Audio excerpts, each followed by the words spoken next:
we're recording, we'll get going. Welcome everyone to Marketing Remotely, Avoiding Meltdown During Lockdown. We thought that was kind of catchy.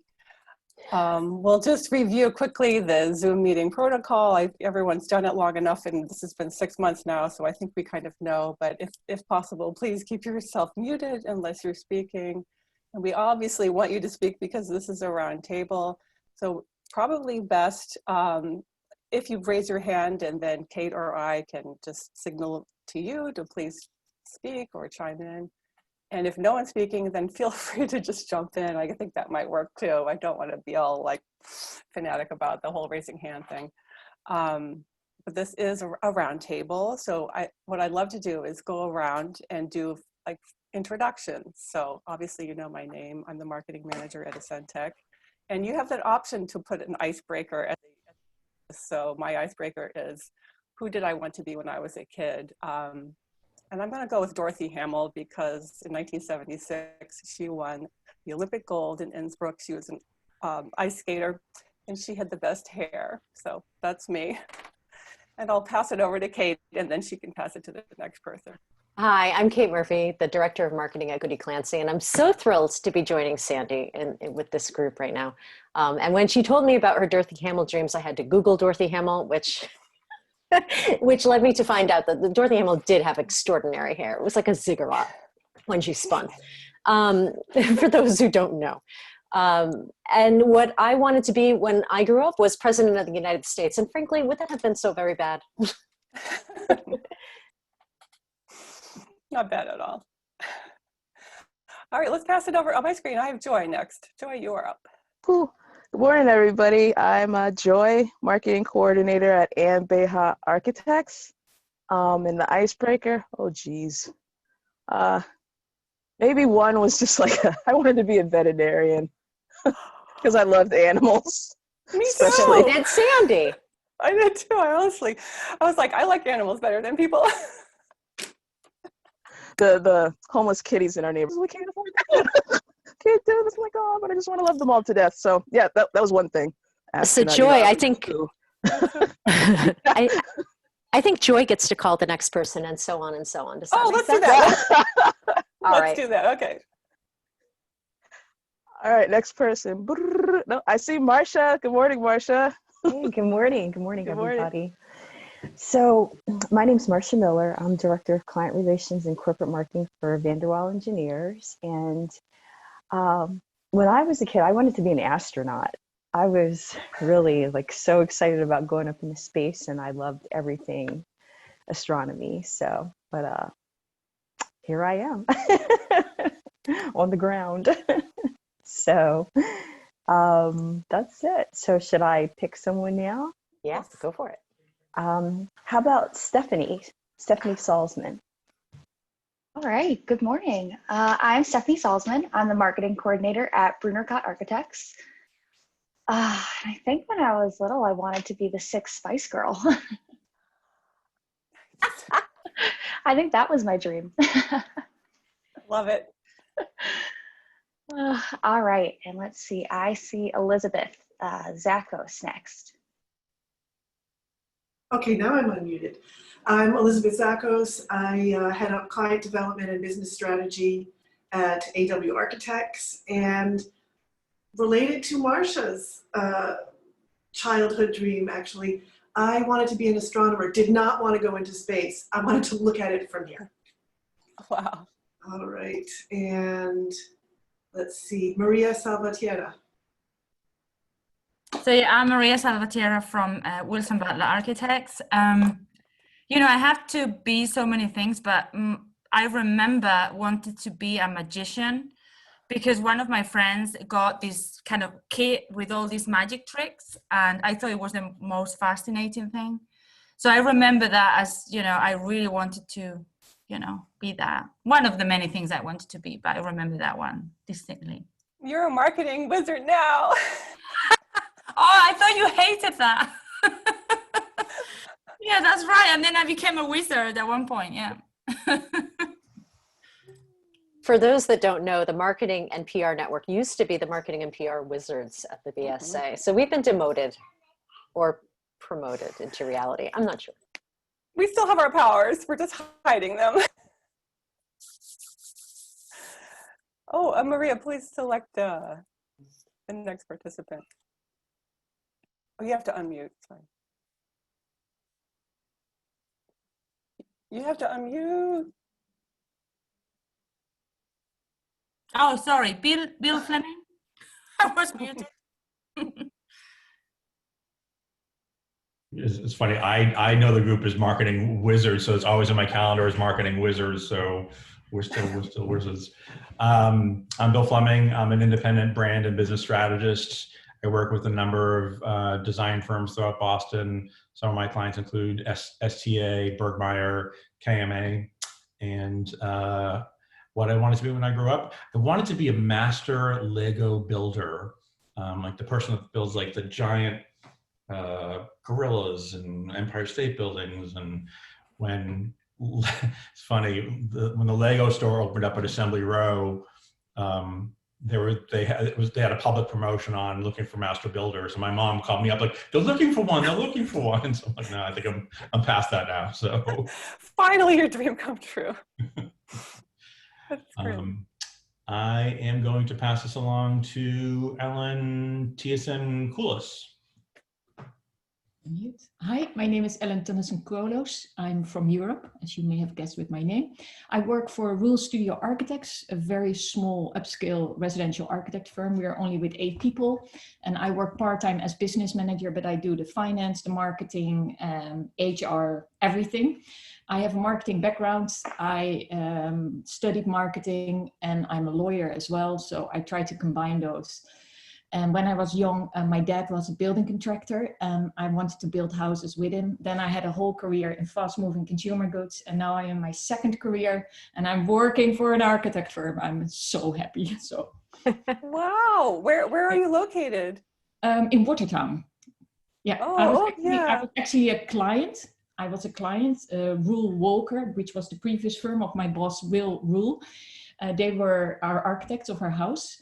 And then we became friends, and then I got my green card, and then I said, I really need a job. And then he said, I'm starting a new studio. Would you like to help me part-time to do everything? To do everything. What the architects don't do. So I focus on everything so the architects can focus on their work. I try to focus so they can make their billable hours and don't have to worry about all the everything else that happens behind the scenes. Yeah. And that's for me a dream job because it combines a lot of my passion, my background, and I'm a product of them. So I'm also a former client, which is incredibly helpful for the business. So. Yeah. Well, welcome. And Thank you very much. Thank you very much. Can you please select the next person? Yeah, I'm also struggling with you, like with that screen. Tracy O'Connor. Oh no, Tracy, we can't hear you. And you're not muted. Hear me now? Yeah, there you are. Had bad headphones. Tracy O'Connor, marketing manager at SMMA in Cambridge. I used to actually want to be a teacher when I was little, but I'm happy I didn't go that route. Goodness. Great, and can you please select the next victim? Victim. I didn't Alyssa? Oh, Alicia? I don't know. Oh, Elisa Khan. Yeah. Hi. I think you're on mute too, Lisa. There you go. Yeah, here I am. Good morning. Sorry. Yes, I have a 3rd grader whose Zoom just crashed. So he's working in the next room. Sorry. So that's why I have my video off so I can run in and out and help him troubleshoot. So good morning, everybody. I'm Elisa Khan. I'm the Director of Marketing and Business Development at Studio MLA Architects in Brookline. Let's see, icebreaker. Well, I don't know. I used to be very involved with the BSA Marketing Wizards, less so recently. I actually used to be in Sandy's position as the co-chair for probably about 10 years in the, it was probably from about 2000 to 2010. So that kind of dates me. And then I went to a purely business development role for many years. And now I'm back again with marketing and business development. So, and good morning, Bill. I haven't seen you in a long time. So let's see, I'm trying to think like what I wanted to be when I grew up. I had a couple different interests. I heard someone else say they wanted to be a vet, and I also want to be a vet. And I also actually want to be a children's book illustrator at one point. Those were pipe dreams probably in high school. Actually, the real thing I wanted to be was an architect. And I settled for marketing director and business development in architecture. So I've actually done my entire career working on the marketing business development sides for architecture. So I've always been a step away, but I never had it in me to go back and get a master's in architecture. Good for you. There we go. I did. I've stayed in my profession, but never an architect. You know what? You keep all the architects employed, and I feel like that's a noble endeavor. There we go. And I married one too. Oh God. I have always been, you know, like a wannabe architect.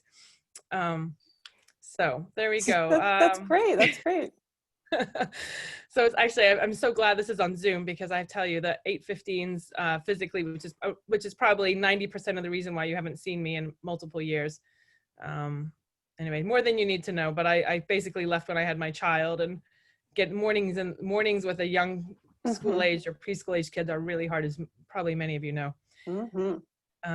Let's see, I lost track of where we are, but I'm assuming we're probably with maybe moving. Has everyone who's got a video image up gone? I think so. No, not quite. No.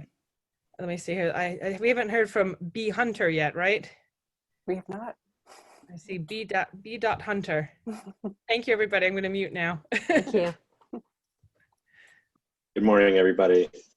Brian Hunter, I'm the marketing director at Deniska Design. And congratulations, Kate, by the way. Nice to be here with you, Brian. I think growing up, it varied by the week as to what I wanted to do. And yeah, many of the other choices that were already selected, like Lego Builder, were definitely in the mix. I think one week I even considered being an orthodontist. It was just all over the map. I don't know why that's funny, but that's awesome. I was spending a lot of time with Lego, and it made sense. Yeah. Do what you know. But anyway. Right. Anything else I was supposed to say? No, you hit it. Or just select Okay. the next person in line. Okay, have Robin and Mickey gone yet? No. Okay. Good morning. I am Mickey Blair, and I actually just quit my job in Denver and just moved here about 2 weeks ago. So, yeah. Welcome. Welcome. Thank you. I'm really excited to be here. Thank you. And then when I was little, I did always want to be an architect, so that's really cool that's what I do. And then I also wanted to be a gymnast, an Olympic gymnast. And where do you work, Mickey? I don't have a job here yet. Oh, I'm sorry. You did say that, but are you looking for marketing yes. work in the AEC world? Not or is necessarily marketing. I'm more on the architecture side. I got it. More of the architecture side of things. So that's your background. Yeah. Excellent.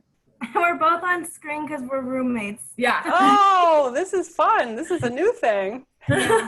So we went to the University of Kansas together, and now I'm out here in Boston as the communications coordinator at Safdie Architects.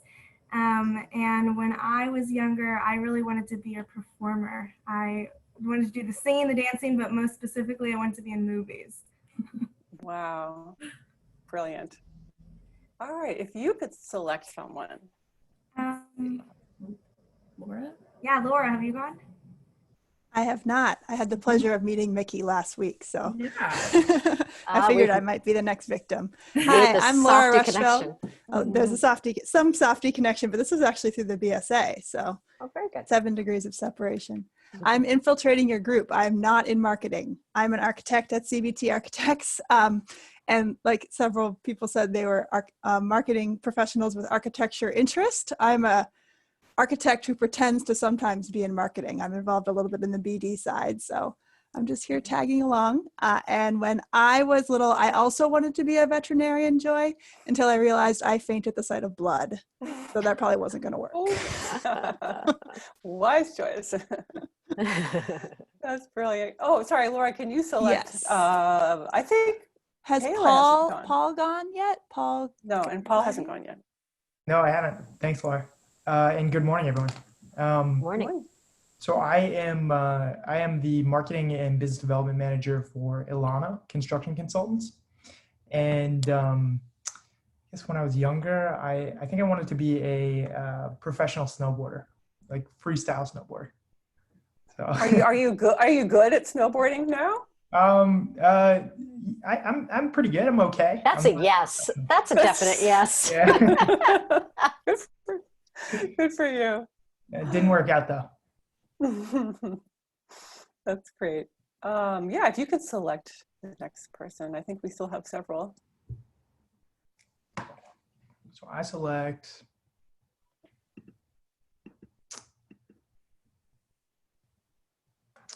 Are we just doing people with cameras on? No, No, we're being ruthless. If you right. want to help Paul out and raise your hand if you haven't gone yet, that might help. Yeah. That would help. All right, so I'll pick LeBlanc Ju. Is that Julie? Are you on mute? Yeah. Oh, you're still on mute. There you go. Oh, nope. I know. If you hit it too many times, you hit it too many times. So my name's Julia LeBlanc, and I am the marketing coordinator at Perkins & Will, and I actually just started last week. So this is my first marketing position in the design industry, which I'm really excited about. And I'm going to go with the who I wanted to be when I was a kid. And I have an older brother, and I wanted to be my older brother for like my entire childhood. So I don't think I even wore my own clothes until like the 6th grade. I always wanted to like copy what he was wearing. So that's who I wanted to be. I love it. That's wonderful. And if you could select someone. Sure. What about, has Doreen gone yet? No. I'm here. Hello, everyone. Hi. Hi, I'm Doreen. I am the marketing coordinator at BWA Architecture. We're over here by South Station. And what I wanted to be when I was a kid, 2 things. When I was really young, I wanted to be a cashier because I love the way they move their fingers so fast. But then one day I was in a grocery store in Brockton and I saw them do the food with the, the detector instead of using the cashier. So I was like, well, that's out. And then I really wanted to be a teacher, which I'm able to do through some of my volunteer work. So that's exciting. Brilliant. And could you select someone? I will go with, I just saw her, Kayla Bachman. How are you, Kayla? Hi, everybody. Morning. Morning. My name is Kayla Bachman. I'm a principal at CBA Landscape Architects. And when I was a kid, when I was really young, I wanted to be an artist or a writer, and I wanted to live on a horse farm in Vermont. Very specific. Wow, that's very specific. I get to write a little bit now, but not like, how There I is imagine. still time. Yeah, I kind of want to do that now. That might be my new one. Yeah. I love that. Great. If you could select the next person, Kayla, thank you. I came in a little late, so I'm. Oh, raise your hand if you haven't gone. Help Kayla out. Yeah. Nicole has her hand raised. Okay, yeah, I'll pick Nicole. Sorry, I don't have the whole list open here, so I can't see everybody. But yeah, Nicole. Then. Hello. Yeah, I also joined a little late, and I'm also kind of running back and forth between a few rooms getting my kids on their Zoom, so that's why my camera's off. I'm a little bit frantic. I'm the marketing director at NADA. Our office is in the South End. And when I was little, I wanted to be a painter, not of houses, but of paintings. So that was my dream. That sounds dreamy indeed. So Nicole, if you could select someone who hasn't gone, that would Sure. be I great. think Carrie Duran has her hand up, unless that was the person who just went. I was kind of in and out there. That is me. And again, sorry, I don't have my camera either. I got kicked out of my little home office, so I don't have my camera, but nice to see everyone again. And Carrie Duran, marketing coordinator at Perkins & Will. Icebreaker. So like many on this call so far, I also wanted to be an astronomer or just anything, I guess like science-y, planets. But I also did want to be an artist from as long as I can remember. And I guess that sort of worked out since, graphic design and all. So yeah. Excellent, thank you. If you could select, yeah, who's left here? if folks could raise their hands if they would like to go. I think if you just joined late too, so. Let's see. Sorry, I got to get to the menu where I can see the hands raised. Oh, that's okay. Arathi, I think. Right? Yep. Yeah, it's Arthi. Oh, Arthi, I sorry. also joined a little late, but my name's Arthi Nurmalin, and I'm the marketing specialist at Canon Design. And my fun thing is when I was younger, a little in line with the others, I wanted to be an art teacher. But then it was interesting. Going into middle school, I wanted to become an architect. And then I was like, oh, wait, I don't like drawing architectural details because I actually studied it in college. And then I made this transition to marketing specialist for architecture specifically. Oh, so you do have an architecture background. That's interesting. It's great. Cool. If you want to select someone or have us do it. I see in the chat that Jessica and Pia have both volunteered to go. So yeah, Jessica, you want to go? Hello. I could show my face. I am Jessica Cheatham. I work at HGA.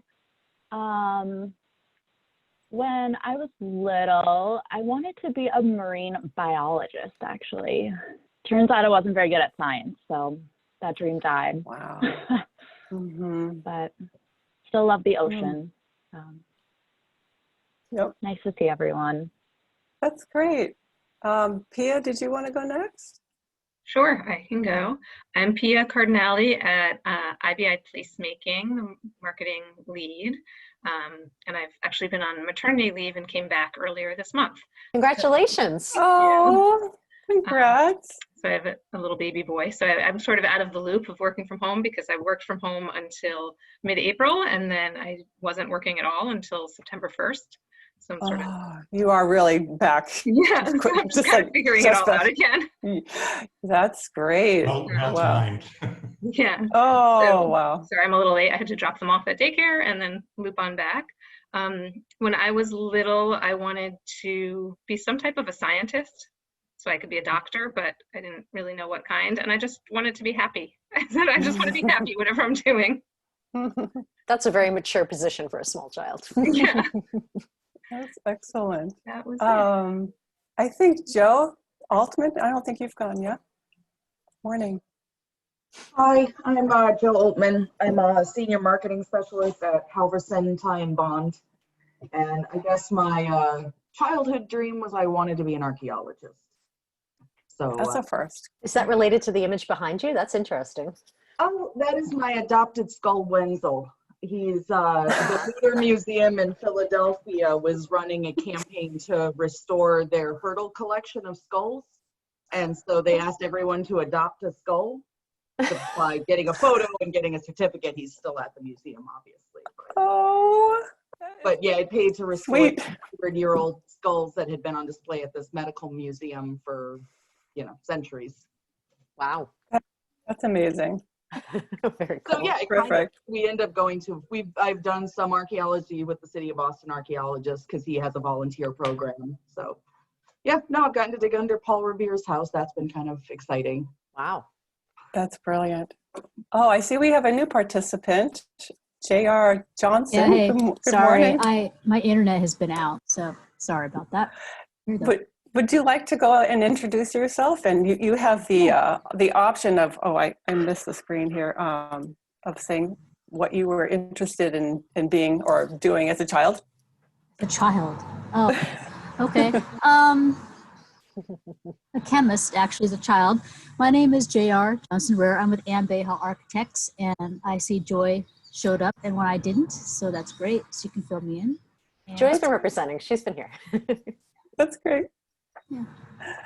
Excellent. I think everyone has gone. If you haven't, if you could just speak up, and if not, I think we're all set to kind of get started on what we have for our. This is just the sort of table of contents of our agenda for today, but We're going to, I think, try to keep this meeting to about an hour. So I think we have about a half an hour left, or we could go till 9:30. That was in the schedule. It's kind of up to all of us how long we want to sit in front of cameras and chat. But so the number one topic was working from home, back to office hybrid. What's your new workplace like?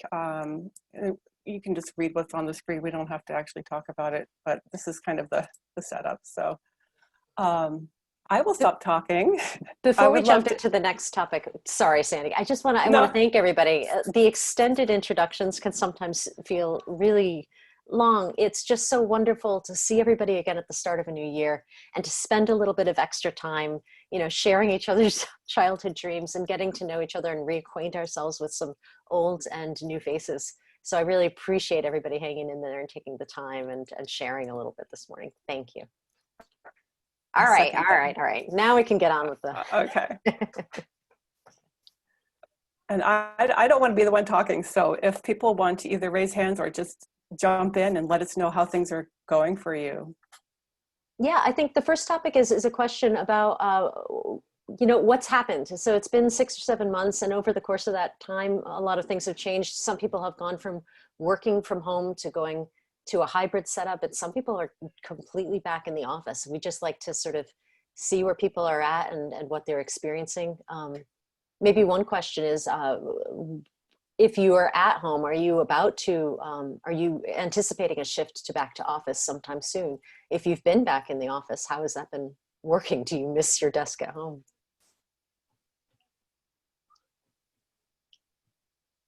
Is anybody full-time back in the office? I'd love to know that.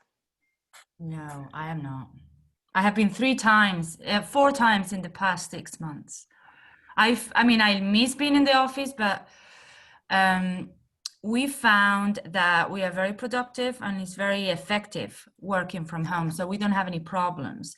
And then when you go to the office, what I like about being in the office is the collaboration, and that you can be, you can check on somebody's shoulder what they're working on, and you can have a chat about the projects, and the office is empty. So you can't really do that.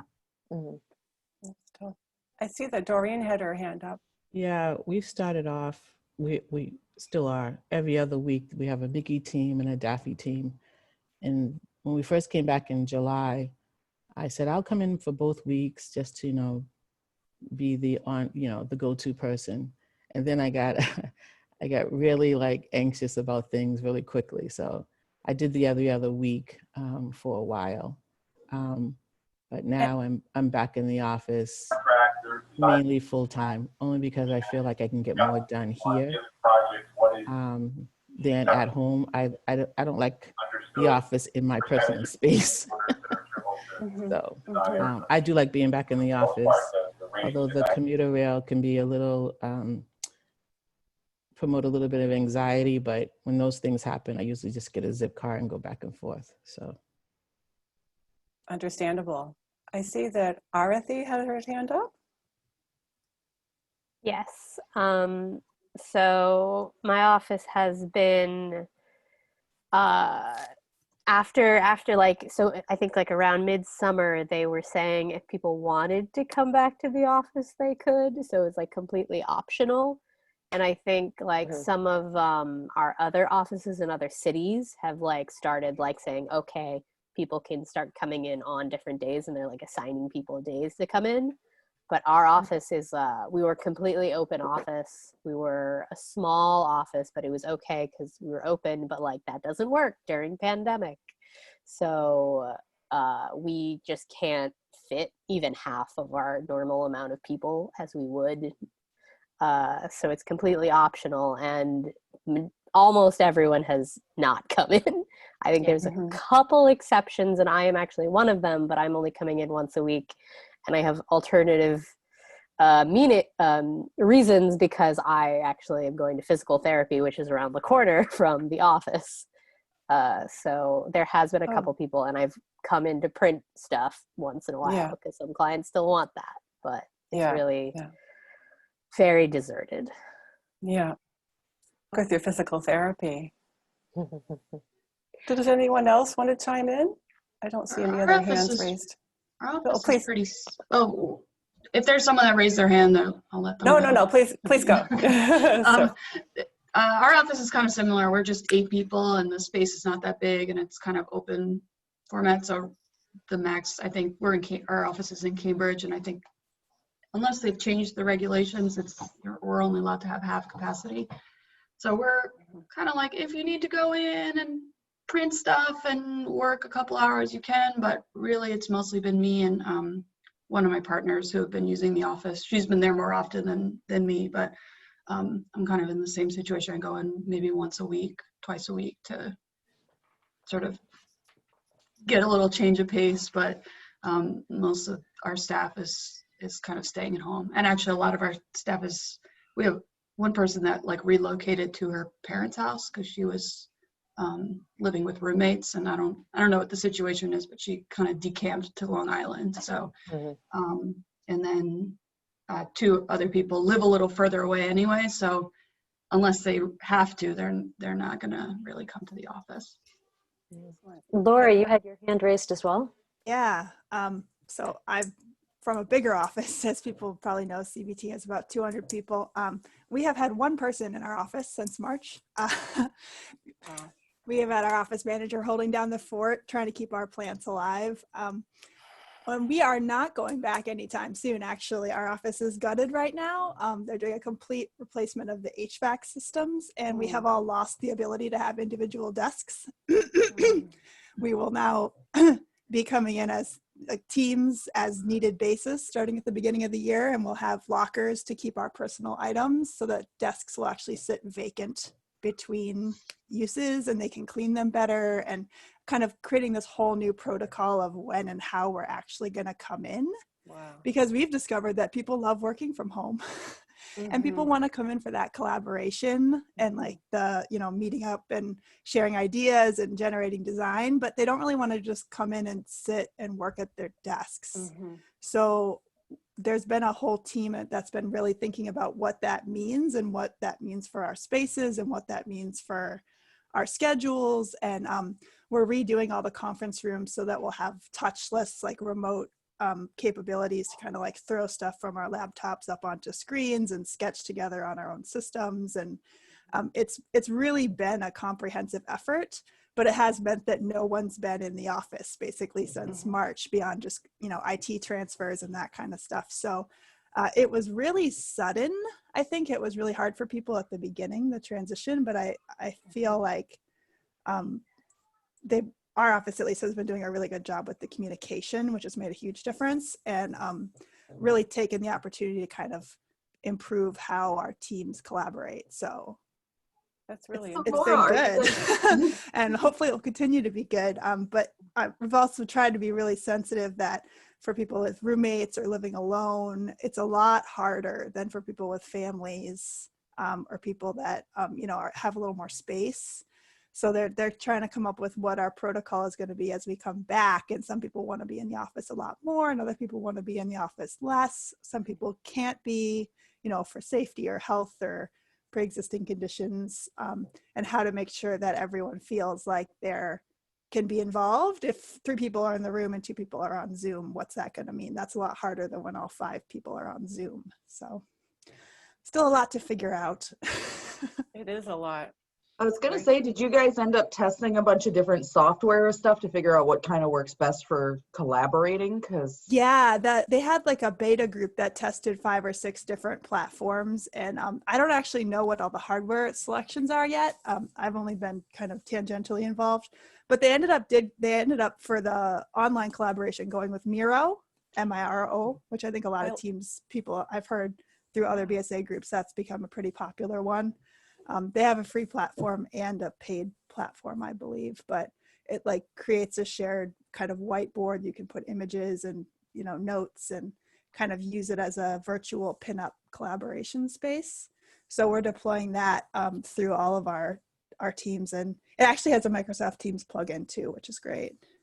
Laura, it sounds like your office is thinking far beyond this current pandemic and work from home. And it sounds like a decision has been made, maybe by everybody collectively and maybe by a group at the top, that like the office of the future is upon us, and that this is the way that work will be. Yeah, I think so. it seems like it's more of a long-term thing for sure. And I mean, there's even discussions about what kind of space requirements we'll have in the future, if one office still makes sense, or, you know, if we want little office spaces, North Shore, South Shore, that works for people more locally.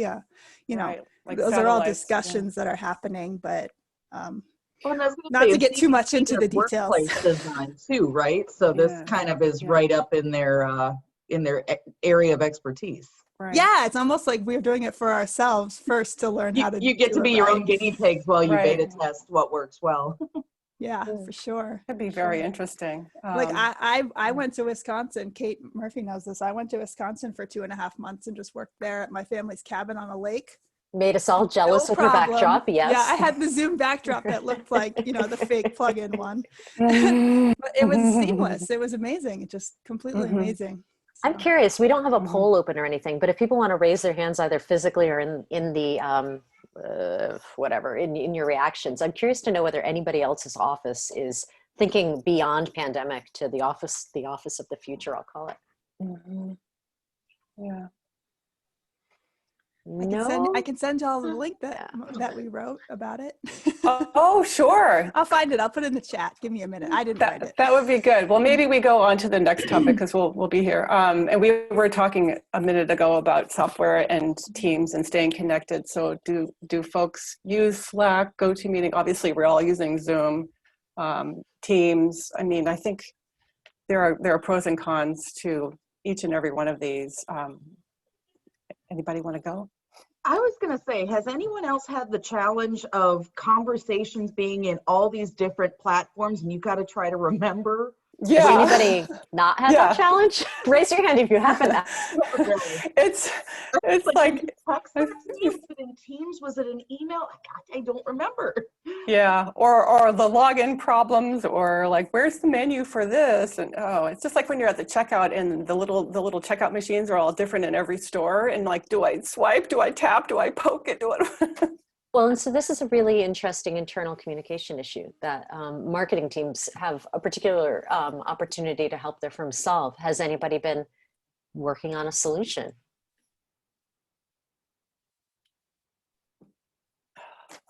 You know, what I think that we have started to do is that when we have a clients meeting, we try to be in the office all together, because you know, sometimes we can't show video, you know, like somebody lose connection to the internet. So we have introduced the idea of, if we can and we have an important meeting, we go to the office. But other than that, you know, we do it remotely and we deal with the problems. And you have a conference room large enough, and then you're all wearing masks? We do, exactly. We keep, you know, we are 6 feet apart, and then we wear masks. Oh, we don't, because we have a large room, and we tend to be 3, and maybe somebody who is, you know, older and doesn't want to come to the office, be at home. I think it's better when you have an important meeting to be in the office. Yeah. Elizabeth, you were, I think you were about to tell us that you solved our communication problems. Oh no. Or at least yours. I'll tell you that. I'll tell you what we're trying. In terms of our connection to client and project, that changes depending on the team and the project, and depends a lot on client comfort level. But most of the time that has stayed on digital platforms, like mostly Zoom. In terms of our office culture, that's harder because there are a lot more ways to do it, but you're talking subjectively. You know, it's a very subjective decision, you know, what people like, what they feel comfortable with. In our office, we used to have lunch together every day. And so as soon as we closed the office and people were working purely remotely, we arranged for twice a week, and then it bumped down to once a week, a Zoom that was just like hanging out at the lunch table. And that took a little doing to not have long blank periods, because when you're eating lunch that happens, but when you're here in a Zoom, it's different. And then we're also trying to have people at some of those conversational Zooms, we're talking, you know, we have one person talk about a project they've worked on, because the others might not be able to see it anymore. We're not walking by each other's desks. But there's other things that we're just starting to think about. You know, we also used to once a year have an office cookout. Well, we can't do that now. And we can't plan a get together of any kind that involves kids, because then the parents can't enjoy being with their colleagues. They have to make sure their kids are, you know, being safe. So that's something we're really trying to get our heads around now. That's hard. Marcia, you had your hand raised. I think that what I try to do, because I'm dealing with so many different people or different clients, is that I always ask them what virtual platform they want me to send to them, because it really doesn't matter. I feel like you can download anything. Our firm doesn't particularly care for Zoom because it has security issues, but you know, I can accept anything. And then we also, so we prefer MS Teams. And I know that that seems to be kind of industry-wide standard for a lot of folks. So, but otherwise, we're happy to set up, you know, GoToMeetings or even WebEx. And our IT department will have different accounts for that. And so that's how we've worked it. And also our office administrator is also able to schedule separate meetings if you needed to have it with a client and owner. And she issues the request to everyone. I can't remember what platform.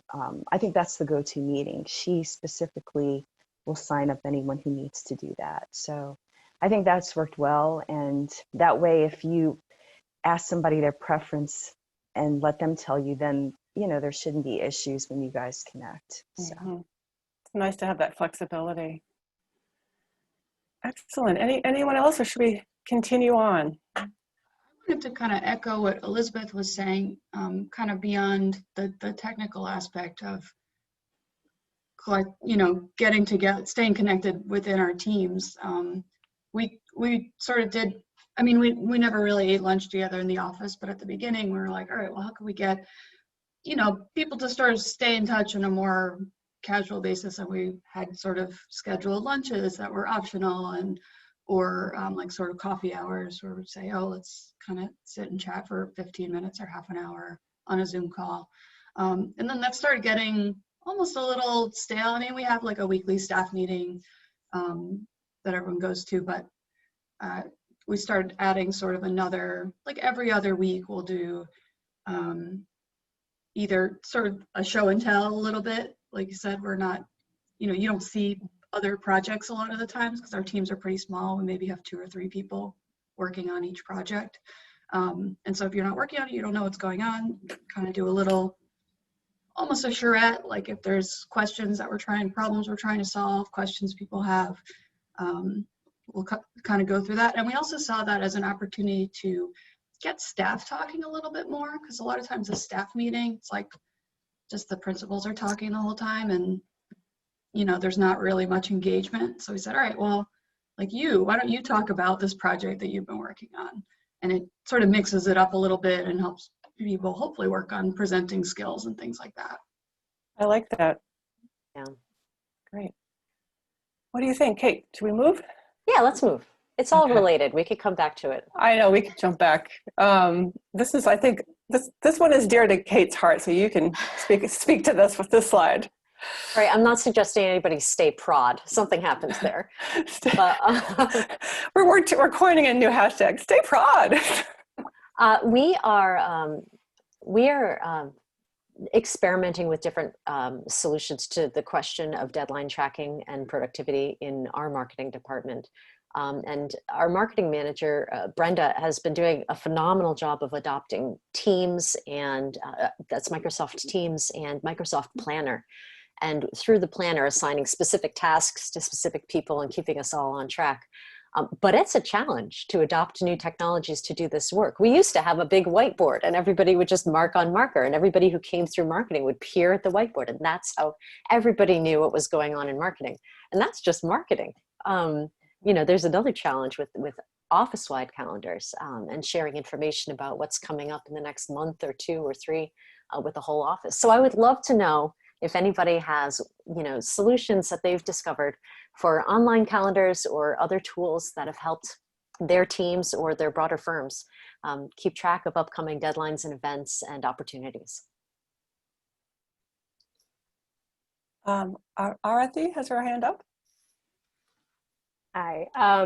So I think one advantage of having a multi-office firm is while I'm currently the only marketing specialist at my office, I have to coordinate, and we have like teams for marketing within all of our offices, which is I think 19 offices.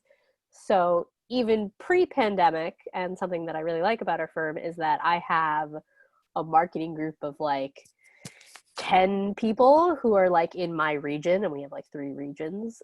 We have a weekly call, and we have a shared Outlook calendar where we put all our deadlines on, and on the weekly call, we're like, hey, I have free time, I could help out with something, or it's like, I'm underwater, I need help with something. So like even before pandemic, that was something that we kept, and I've found it to be very helpful because I feel like I still have trouble connecting with people who are actually in my office, but the people who are in my marketing region, who I never saw in person to begin with, are the ones I've still maintained connection with going into pandemic. Interesting. And so I think that's actually something that I kind of want to start doing with those who I'm working on marketing deadlines with, to be making a calendar or maybe a Teams channel with these people, because those are the people I used to see. So I'm like, maybe we should start having other lines of communication open. I can chime in. Well, in our marketing department, we've set up several Google spreadsheets and calendars, and we have one for social media. We have one that's just kind of all marketing deadlines sort of thrown at the wall kind of a thing. It's sort of like a wall calendar that Kate was talking about. And the consulting teams have adopted Trello, but marketing has not adopted that. I'm not sure that we will, but I really should look into it. Does anyone else have experience with Trello or like it? Either nobody has experience or nobody likes it. I can't tell. I've used Trello, and I've also used Asana. I actually like Asana a little bit better. Trello, once you learn how to use it, which there's a little bit of a learning curve, and it's not huge, but yeah, I can see how it could be used to manage deadlines and task assignments and whatnot. So I think there are things that are better, but I think it's fine. Tracy has her hand up. Yeah, we use Trello. We have a couple of boards for our deadlines. We have a proposal calendar, our Trello board, a comms for content pipeline, and we have a digital marketing like promotion Trello board. So every week we go over those. I have 4 people that I'm managing, and it's kind of up to them how they want to use Trello.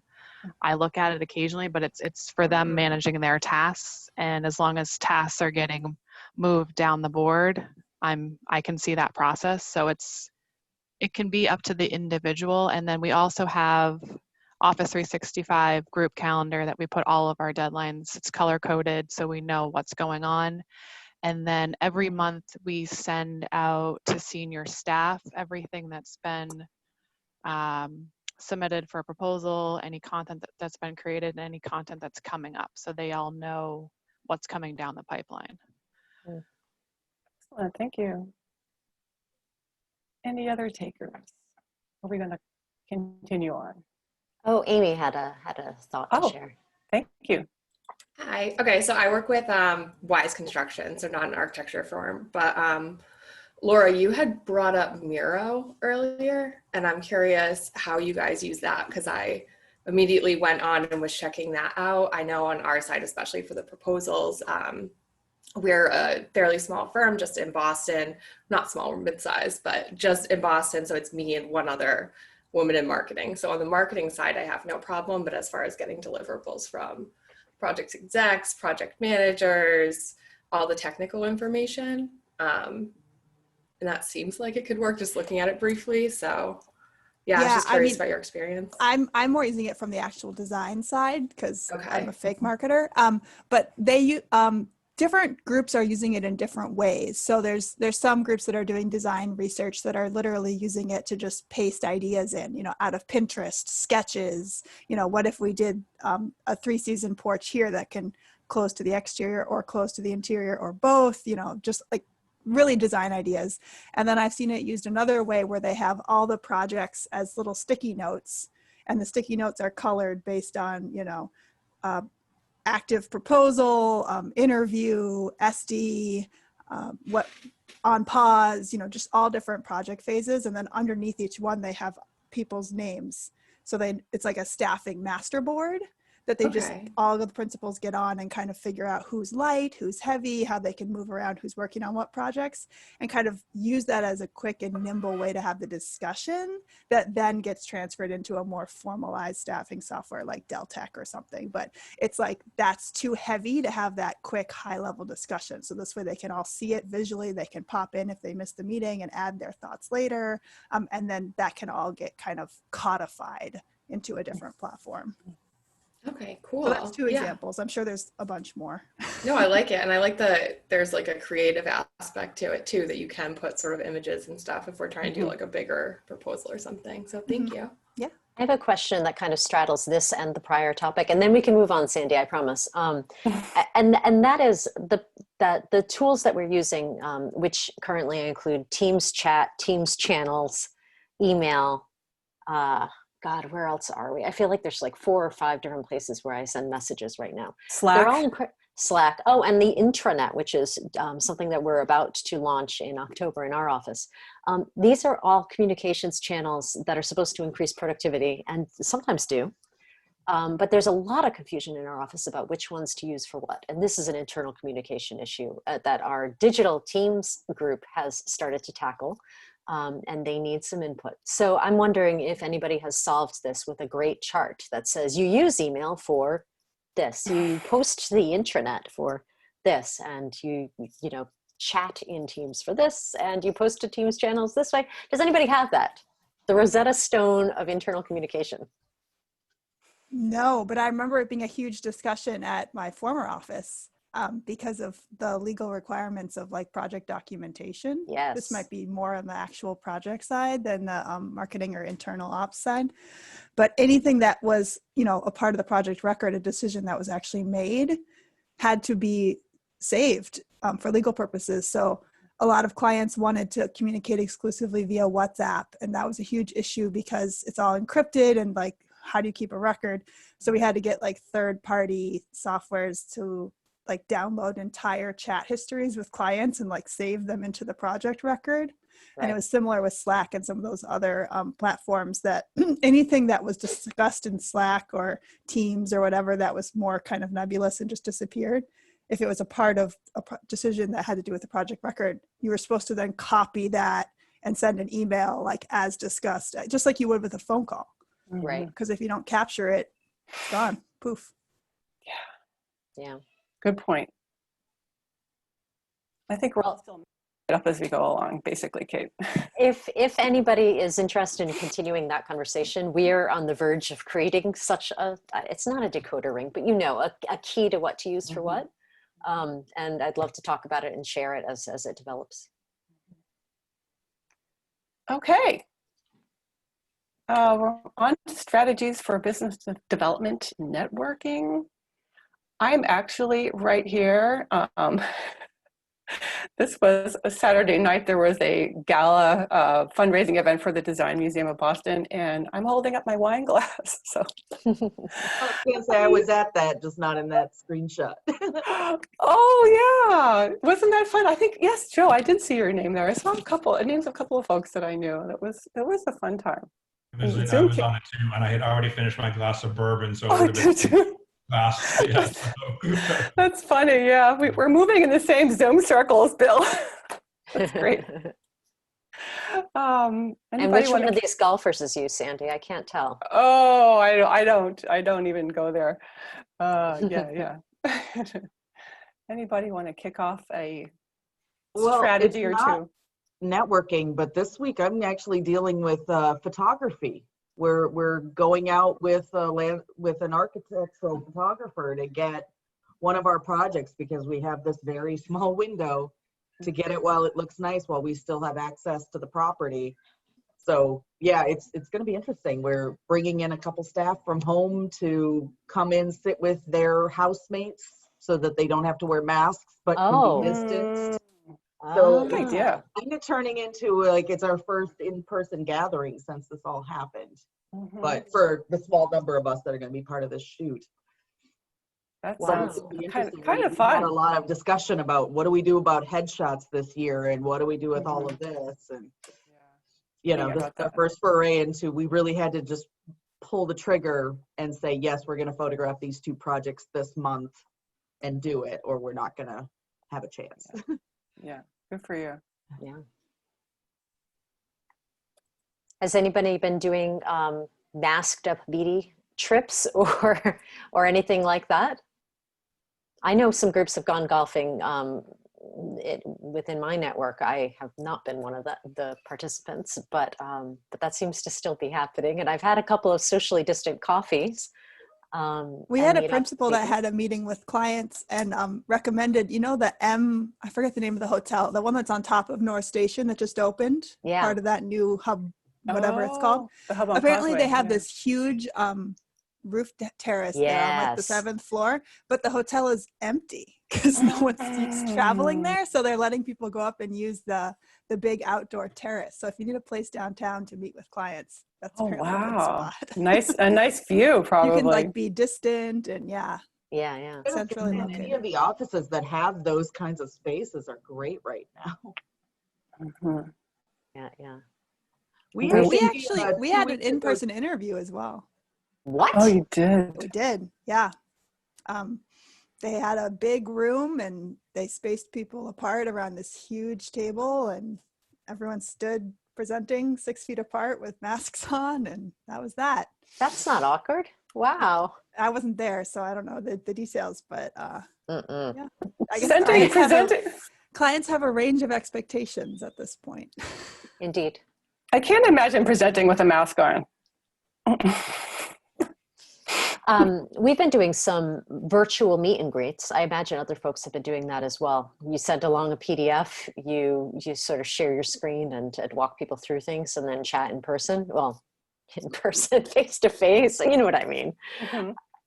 So I know that's been going on in our office. I don't know about other folks, but these digital materials that we're able to send and share have become very important to us. Has the fact that they're digital changed them, like integration of videos or anything else, since you're not doing printout leave behinds? We're really hoping that it will, but for us so far, no. I'm sure in lots of other offices it has been the case. We don't have a huge store of existing animations or videos to sort of slot into those materials at present, so we aren't able to easily do that. Others? We can keep going. Well, we actually, 2 weekends ago, the Cultural Landscape Foundation actually hosted a What's Out There weekend. It was all local, but we had 4 people in our office running tours of our projects with small tour groups of about 10 people, you know, distance, masks. One of them was at Mount Auburn Cemetery, so we had to have the rule that you couldn't come on public transportation to get there. So because one of the people running it is elderly, but yeah, so it was, we pulled it off, and apparently the Boston Landscape Group is looking to also try to do an outdoor conference if they can, because they know we can go outside, so why not take advantage of the outdoor spaces? I'm curious, at Goody Clancy, our particular, our focus is primarily on education design. I think about 90% of our clients are education institutions.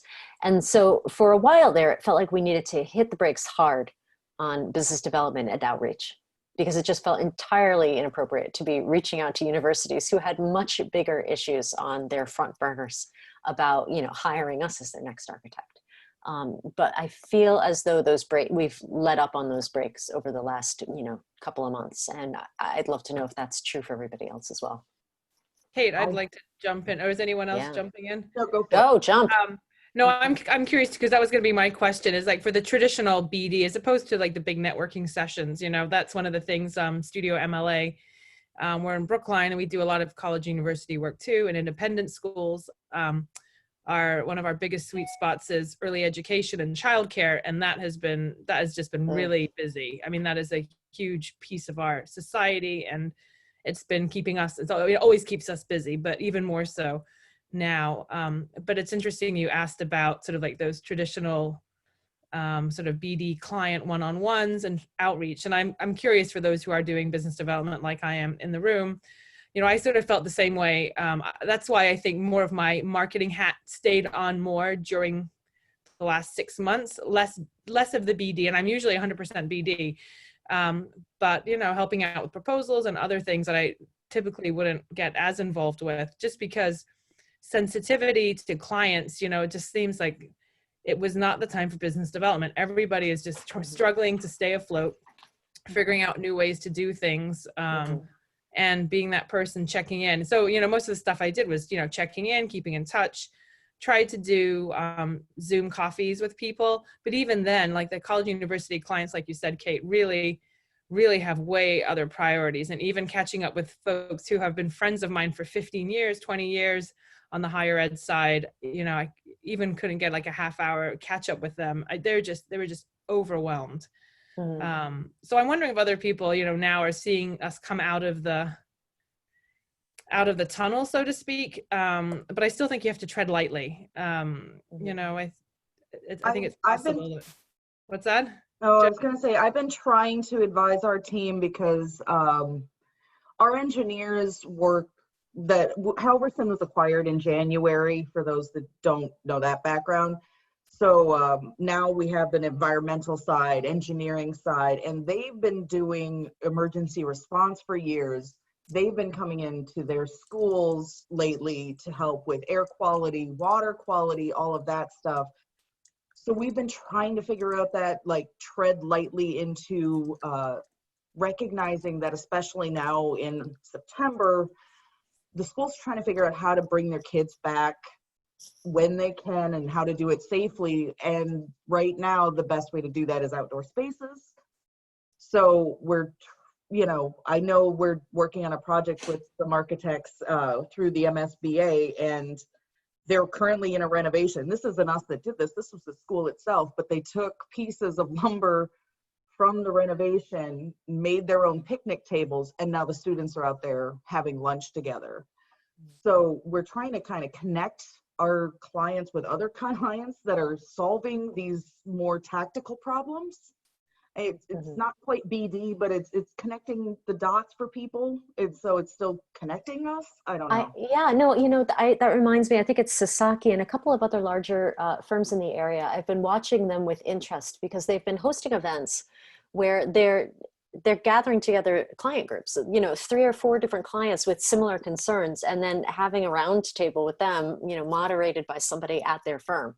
And it's a resource for their clients, an opportunity to introduce people, to each other who have common concerns and interests, and for an audience with similar interests to sort of join in. That has seemed like a really smart BD move, communications move, learning opportunity. You're the one starting the conversation and hosting the conversation, you get to be part of it. Right, and it's a slightly more sensitive approach to sort of go back to Alisa's concern that you can approach your clients with a learning opportunity in a pandemic, but to approach them with your new brochure. Everything we've been doing has been these quick fixes, and that's kind of what our clients have had to deal with. Like, no one is going through the design channels in the professional scape to figure out how to solve these problems. At least they weren't in the interim, and now I think that they're recognizing this is a longer problem. Now they're going to start trying to pull the design professionals back in to say, okay, this isn't going to go away in a month. We got to figure this out now. I think we can provide value to our clients in other ways. At some point I do want to I love networking. I love being out and about. I love the lunches and going to the events. And I wish I played golf. I mean, this summer was like anything. I was like, I've been doing this for 20 20 plus years, and I've never learned to play golf. And more than ever this year, I was like, I should have just, that was just that's one shortcoming in business development. I never thought it was going to be something that was going to like make or break, what I do. It's never too late. I know I probably should just pick it up maybe next summer. No, it's never too late to create a new paradigm. Golf does not have to be the answer. I demand that we all find a new there are other activity. things. Well, that's why, we've done like the No Zoom more golf. What's that? I said no more golf. I'm sorry, Erin. I know you love golf. I want a new activity. It's good, but there are other things out there. One of the things that I'm sort of working on now, again, in the sort of treading lightly category, is working on your more traditional meet and greets, which I sort of was, trying to get a few a month with different clients and either new clients or existing ones, just to sort of show some of our different services. So I'm going to try, we're trying that. I just have to figure out what the flow is and screen sharing and, how do you have a coffee and how can you do sort of fun things in a meet and greet with clients where just, seeing them in person is just not going to happen right away. I think people I have a question for you, at least, but the entire group. I mean, and maybe you could raise hands in the reactions or clap in the reactions, but I'd like to know who's talking to new clients you've never worked with before right now. Who's doing business development, like cold call business development to new client outreach? No, we're talking to new people, but we're getting hooked up through existing clients or past clients. Most of them were new clients where I had some outreach and some positive feedback sort of in the early part of the year, hitting January, I was like, try again, new outreach. So not new contact, but clients we've never worked with where, I had a whole bunch of meet and greets scheduled from like March, April, May. And I was so disappointed because those are the hardest ones to reschedule now.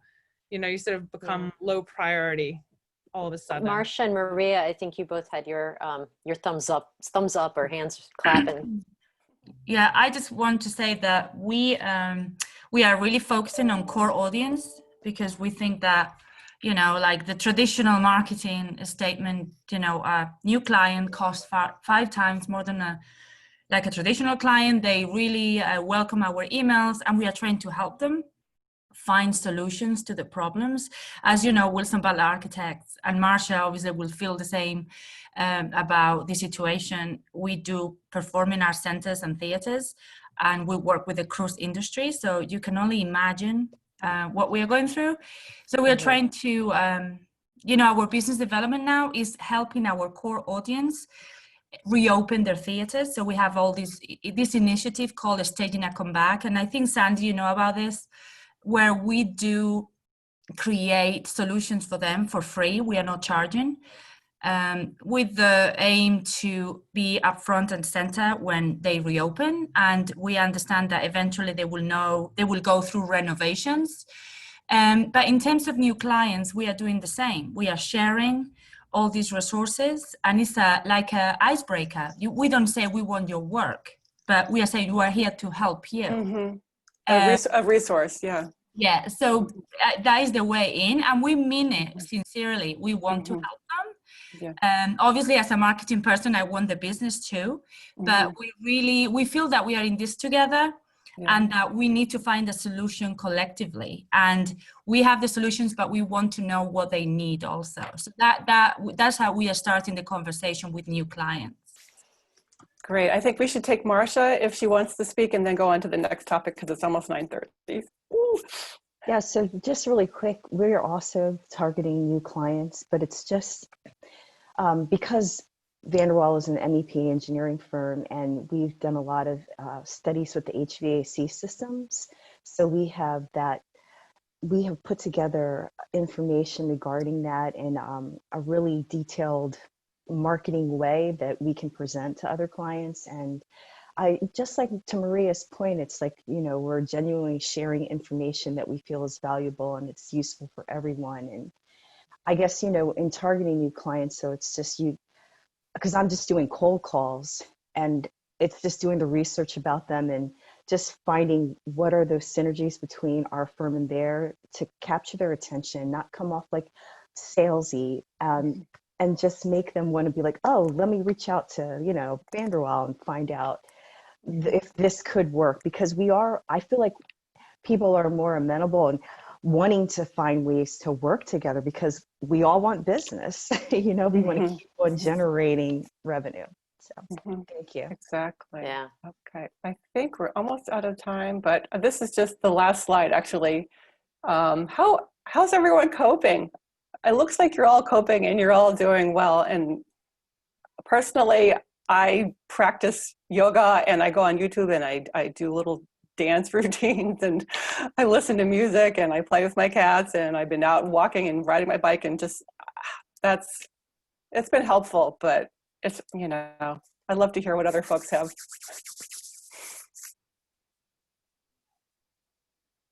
I'm currently signing a goodbye card for a colleague who it's her last day and we have to sign the cards virtually. Trying to do those little things to stay connected, I guess, but it's a little sad. You want to, be able to go out for a cocktail, what have you.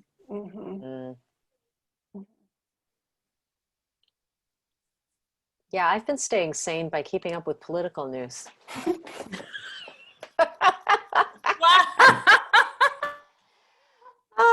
Somebody else.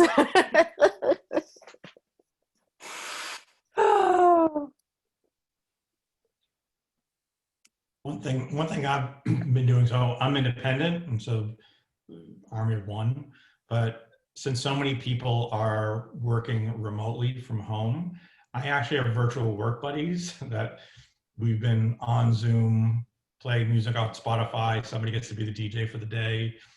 So we're all doing our work independently, but it's been nice to have camaraderie or virtual companionship. So that's something that has been making things copable. So I like that. Nice. Well, nobody else. I love all the suggestions. There's some things going on in chat. I was just looking through some people's notes here, but I earlier on in the pandemic, we were really spending a lot of time taking a daily family walk. That was really nice, and the flexibility to sort of take it whenever you want in a way. I'm not sure, maybe some folks who have more structured days were different, but I'm working in a capacity where I have a fair amount of flexibility as to when I do my work. So I've really enjoyed that flexibility this time. A lot of times, I can now just start, my time clock starts at like 10 o'clock at night sometimes after my son's in bed and everything's done. And I can I can be pretty productive for 3 or 4 hours. So it's nice that during the daylight, I can, I switch my schedule. I become a little bit of a night hawk or something. But yoga and walks. Yeah, I think Sandy's nailed it. In our office, we've taken advantage of our billion Teams channels, and we now have Teams groups for cats, toddlers of quarantine. We have one that's called Goody Plancy, where all of us avid gardeners can share their gardening woes and get advice about aphids and show off our begonias. I love it. And there's a bread group, so I'm in the Goody Plancy and the bread group. Making bread! Wow. Which platform are all the groups on? This is in Teams. We have different Teams groups for all of these. And so, while I have a million alerts going off for work stuff, I'm also connecting with my colleagues about all these other topics I didn't even know we had in common, which has been really fun. We do that in Slack. Yeah, it's very fun. Seeing we have a virtual vacations. People are posting, vacation photos, or sometimes they're just vacationing at home and posting pictures of food. It's really funny. One positive thing that has come out of this, and I think, Kate, you just alluded to it, is that I think on one level, we're getting to know our colleagues in a different way. Everyone's got their backgrounds. I started for the beginning of the pandemic, I used a virtual background of so I know we can see everyone's faces, where I had a virtual background of my ideal office, and it became like a LinkedIn post. I used to post every few days, like my ideal home office, and I had all these, Art Deco and mid-century modern spaces. And then I got tired of it and I just let people see my background. And then I was like, and you get to see everybody and, the kids coming in and out, or the cat walking across the screen with somebody. And there's something a little more human about making that connection with your colleagues and finding out a little bit more who they are. Excellent. We're about to finish up, but my last slide we did have a bunch of topics that we were hoping people either want to present or they would like us to find someone to do a presentation. So I don't know if we want to keep this format where like every other one we do like a group or but we're welcome to suggestions via email, however you would like to post, or if you want to post something in the chat right now. I'm sure you all have to get back to your emails and work soon. So emails and Teams messages and Teams chats and Slack and text messages and phone calls. We're going to solve this though. Email me. We will solve this. Well, thanks everyone. This has been a lot of fun. Thank you. Thank you so much. Thank you. Bye, Thanks. everybody. Bye. Get another Thank cup you. of coffee. Thank you. Bye. Thanks. And Kate, you know how to stop the recording. I do. Brilliant. Bye. Bye-bye.